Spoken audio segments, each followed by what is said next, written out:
For the first time ever. You know? This is the perfect state to tell this story.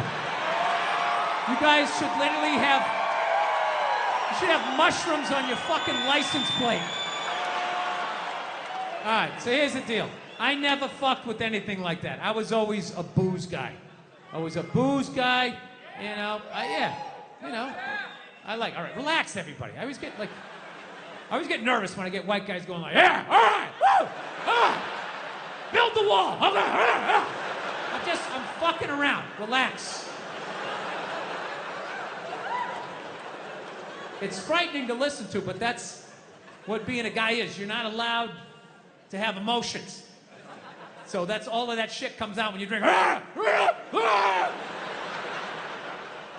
Do something dumb so I don't feel stupid. So, yeah, I was always like a booze guy, so like I never fucked with like psychedelics or whatever. So I think, it was just one of those deals. I was out in the desert, man, and I was like, all right, I got somebody watching my kids, everything's fine, I'm in my 50s, if I gotta do it now or I'm never gonna do it, right? So this person, who may or may not have been my opening act tonight, goes, all right, man.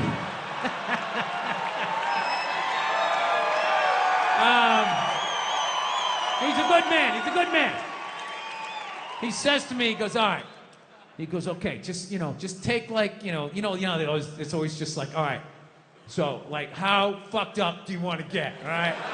And there's always like a square, and it's like, okay, don't eat the whole square. Just like bite one corner, lick the other one, and then rub the other one and let it absorb in your face or whatever. So I'm like, all right.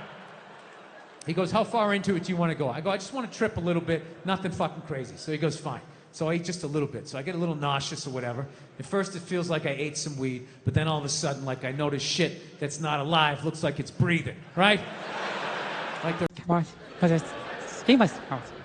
was like, what? What'd you say? I can't hear you, sweetheart. You got to come a little closer. She walked like halfway to the bed. She's like nodding her head, just going, big, like, the grudge eyes. I'm just like, you gotta come closer. She walks all the way up to the bed. I was just like, I couldn't hear you, sweetheart. What'd you say? What did you say? And she just nods and just goes, you're gonna kill yourself. I just sat up like, ah! I'm like, no, I'm not. No, I am not. My wife wakes up. What's the matter? I'm like, I just had like the most scary dream I've ever had in my life. It was horrible. She's like, was I in it? No, you self-centered jackass.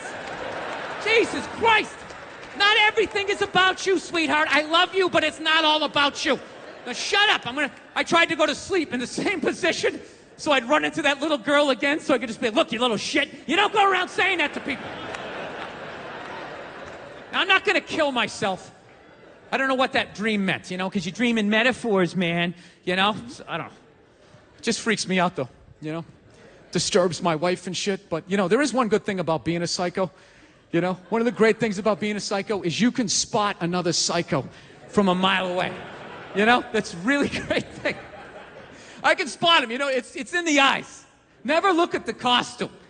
Nice people look at the costume. They'll see somebody in like dad jeans, pushing their kid on the swing, the whole nerdy sweater. Hey, how you doing? You believe the summer's already over? I mean, this is crazy, right? Oh, this one here has got me running around, She's running the house. People always like, oh my God, he's so nice. Such a great family, man. And I'm just sitting thinking in my head like, dude, that guy is a fucking psycho. He's a psycho. Look at his eyes. You don't see that? That dude is barely hanging on. He is white-knuckling it through all the shit he thinks he's supposed to do. All that fucking guy needs, he just needs a little nudge. That's it, just a little nudge. You have no idea what that guy's capable of. I would not want to see the hard drive of that man's computer. I'm telling you. Yeah, so I do it all the time. I'm pretty good at it, picking out psychos, and it drives my wife nuts. Like, I remember, she was one of the first people that got into Kanye West, right? The great Kanye West, everybody loves him and stuff, right? Oh, shut up. Jesus Christ, why did I come to Nashville? Boo, it's a black artist. You're bringing it up in the rhyming. What the fuck? It's the Grand Ole Opry, man. It's not MTV Raps. But I'm stereotyping you. I'm acting like because you're from the South that automatically you're racist, like all the racists are just down here. That isn't true. They're all over the place. It's just different degrees, right? Look like you just did a lap around the house. It's kind of nothing threatening, It's just like, it needed it, TV started getting bigger. It's looking like it's gonna fall on me, all right? And I was doing fine. I was like, I know that TV's not getting bigger. And if it is, I don't give a shit. Go ahead. Spill that pixelation all over me. I don't give a fuck. I know I'm tripping. I'm having fun. I'm giggling. I'm laughing at shit. I'm putting things together, right? And everything is fucking great. And all of a sudden, about an hour in, all of a sudden, this profound sense of loneliness and not feeling loved just washed over me. Yeah, and I was just like, I fucking knew it. I fucking knew it. This is why I didn't do it. I knew I had too many demons. I knew I wasn't gonna see God and fucking unicorns and slide down the rainbow and roll around in the grass. I fucking knew Satan was coming up. There was gonna be a guy with a knife and shit. I was just like, all right, go ahead. Drag me into the abyss. Let me see how fucked up I am. And this feeling, it just enveloped me. And I don't even know how to describe it. It wasn't even a feeling. It just was. It just was. So I'm freaking the fuck. I'm just sitting there like, what the fuck? I can't get out of it, dude. Like, I could walk 100 fucking million miles. I can't walk out of it. It just was. So I didn't want him, everybody else is like tripping. I don't want to fucking ruin their trip. So I'm just like, all right, dude, I'm just going to go to the bedroom, and oh, look at the refrigerator. All right. I'm just feeling a little nauseous. Look at your head.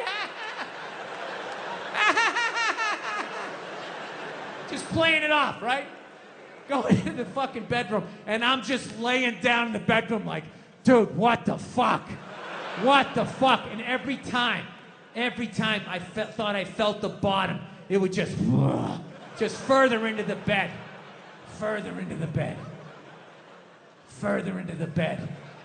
So about a half hour later, my wife comes in. She's like, hey, how you doing? Typical guy. Good, I'm doing good. Like me, I'm racist, like, at the end of the day. Like, I'm a great fucking guy. I don't give a shit who you are. In the morning, you're eating your cereal. Hey, how are you? What's going on? But as the sun starts to go down and the fear starts coming up, that's when you start thinking the worst of people, right? I know, nobody's gonna be honest. I don't give a fuck who you are. 12 midnight in a parking garage by yourself. Whatever is walking at you, there's no happy thoughts. You're not thinking like, oh, that guy, he's probably building a website, and you're not thinking that. That dude's gonna cut me up, eat me, whatever he doesn't eat, he's gonna fuck. That's what you think, right? All right? But if you do that at night, that's normal, I think, because it's fear. It's the people at breakfast that are already just sitting there like fucking Jews, That's when you got an issue. So anyways. I just got to do this. When you talk about race and that type of shit, as a white dude, you just got to go easy, Because very easily it starts feeling like a meeting, Whenever I start hearing like, yeah, all right, woo! That's like, all right, I got to pull back a little bit. People aren't seeing what I'm saying. I wore a country shirt. Things are getting a little off the rails here. Can I get back to Kanye West? Half of you probably downloaded his shit, all right? All right, here we go. So my wife got freaked out because I told him, like, early on, she was loving the guy. And I was thinking he was cool. And then one day I saw him do an interview, and he was talking shit about how great he was. And there was just this look that was in his eye, and it just made me nervous. I'm like, dude, this guy's volatile, man. There's something with this guy. He's making me nervous. This guy is like right on the edge of like snapping, right? She goes, you're out of your mind. And I was thinking, I don't know. I think this guy's fucked up. And then I was convinced because one day I came walking in and she was listening to him do an interview and I didn't know it was him. And he was just in the middle of talking about how great he was. And I came walking in and all I did was hear this shit. And like literally a chill ran down my spine. And I just started thinking like, no. And I turned and I looked before it even registered that it was Kanye. My first thought was, oh, thank God. It's just a black guy. Thank God. It's just the black guy. Yeah, you're right to pull back. This is right to get awkward here because you don't know where this could go. This could very easily go in a clannish direction, okay? So just let me clarify. Just hear me out. I'm thinking, thank God it's a black guy, meaning, thank God that ego that is in him, when that thing floated down from the heavens, or the cosmos, whatever the hell Joel Osteen shit you believe, all right? When that thing was floating down, it could have landed in anybody. Thank God it landed in a black guy. Thank God it got wrapped up in that, trapped within that. It's safe in there. No reason to worry when it's in there. Because if that ego, however, had floated down and landed in a blue-eyed white dude, there is no telling the damage that could have been done. You're talking entire civilizations wiped out, worldwide famine, the moon colliding with the earth. Thank God that ego landed in a black guy. Because he's just as nuts as some of the craziest white dudes of all time. He just doesn't have the opportunity to follow through with the madness. Right? Yeah, there's a glass ceiling on evil. You never noticed that? Dude, go home, put on the History Channel. Oh my God, you look a little upset today. She's like, oh, I'm kind of sad. And they're just talking. So immediately, like, my brain just went fucking crazy. I was like, oh my God, she's talking to a gorilla. I love gorillas. Who doesn't want to talk to a gorilla? And then without thinking that my wife is sleeping, I just blurted out, ask it how much it can bench. Ask it how much it can bench. My wife like pops up. She's like, what are you doing? I'm like, look at this, look at this. She's talking to a gorilla. And we both just got sucked into this thing, right? So long story short, she's sitting there, she's talking to this gorilla, and one day she decides to get a little kitten, little kitty cat, right? And immediately I'm thinking like, don't get it a cat. It's a gorilla. It's gonna twist the thing's head off, throw the body over there, play with the head for a while, sniffing it and stuff, and then later it's gonna walk over, set the head down next to the body and wonder why the whole thing's not getting up again. Because it's a fucking gorilla. It's a wild animal. Wild animals don't have pets, right? It's kill or be killed out there. That's it. They don't have little parakeets on their shoulders and shit.